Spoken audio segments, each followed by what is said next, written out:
What is up, everyone? Welcome back to Mainly Movies, the channel where we talk about, well, mainly movies. So welcome back to another Halloween horror special video, 80s edition. So throughout the whole month of October, I'm just going to be talking about a whole bunch of 80s horror films, and I'm going to enjoy it. This is going to be so fun. I can't wait to just keep talking about all these great horror films. But in today's video, we're going to be talking about the original Friday the 13th film. Friday the 13th is about a group of teenagers who go to Camp Crystal Lake to get away from everything, to have a little fun holiday. But it turns out that there's a little dark secret there. A little boy drowned in the river, and now he might be haunting the place and killing these teenagers one by one. 2.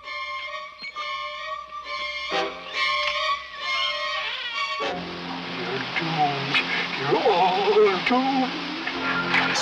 3. Jason Voorhees is not in this film. That tricked me the first time I saw this. It actually did. I didn't know that Jason Voorhees was not in this film. I thought he was. And I remember ages ago, the first time I watched this film, I was with my friend, and the whole movie we were expecting Jason to be in it, but he wasn't. And I was like, wait, what? It was his mum? Yeah, I know, it got me. I have seen this movie more times than any other Friday the 13th. Probably seen it about 5 times now. I do think this is a generally good horror slasher film. Now, to get into it, is this movie scary straight away? Not really. It's not that scary. It's more creative.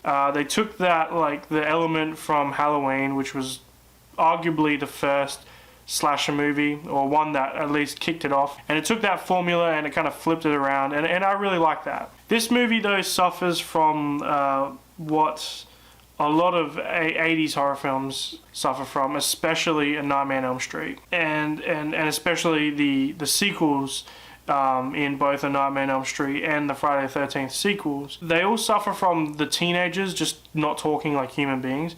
They don't talk like human beings at all. They're all like, oh, Stacy, we have to go over here. He's gonna kill us. It's just like real terrible dialogue. But, I mean, you don't watch the movies for the dialogue. You watch the movies for either the kills or to get that scary feeling. I do feel like you can get both here.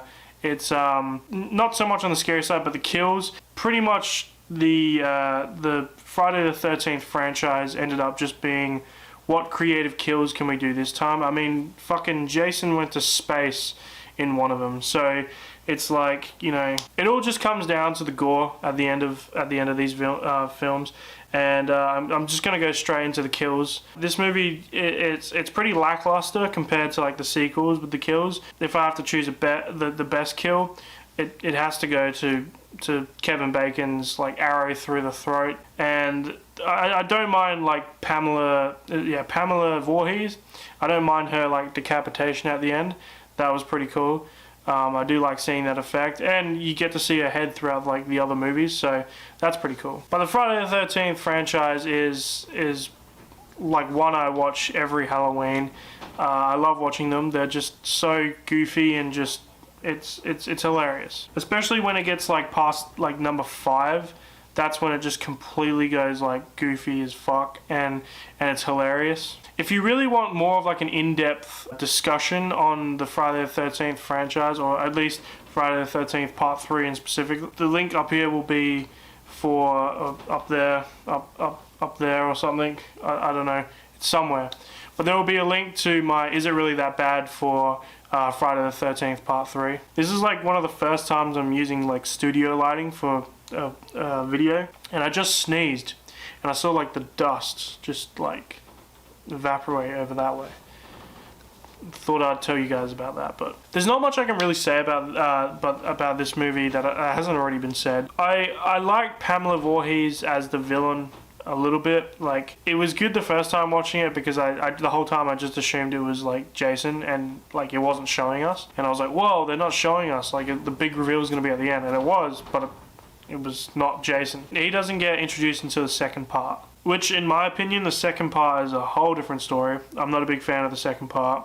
The third part was a lot better in my opinion. This one is a classic, and I enjoy it. But the thing with the Friday the 13th movies is like they're only like an hour and a half long, and then but the first like hour of the film, it's like usually the first 40 minutes of the film, it's like just like the teenagers just fucking around and doing nothing, with like quick like 2-second glimpses of like what Jason might be doing, or like him just looking through the bushes or something. And then it's not until like the 40-50 minute mark where like he just appears out of nowhere, and then he's just killing people. So they kind of follow that formula. I do think that with the other like 6, 7, and 8 and 10 and whatever, like the ones where they go to space and hell and shit, those ones they get really creative. They don't just stay like that. But I will say from 1 to 5 maybe, they just keep that formula of just teenagers, and then bam, they're being chased by Jason Voorhees. So the formula, it does get annoying after a while, but to watch the original one, it's quite entertaining, and it's quite a fun one. So yeah, that's really all I have to say about Friday the 13th, the very first one. I'm sorry if I didn't really go in depth with this one. There's not really much to talk about, but I do love this movie. It's a great one to watch around this time. I do usually watch these movies on Friday the 13th themselves more than Halloween. Halloween I always watch more like creative and like actual movies to try and scare me. So, but anyway guys, thank you for watching the video. If you enjoyed the video, please leave a like and subscribe, and hope to see you guys in the next video. So stay tuned, I'll see you guys next time. Bye.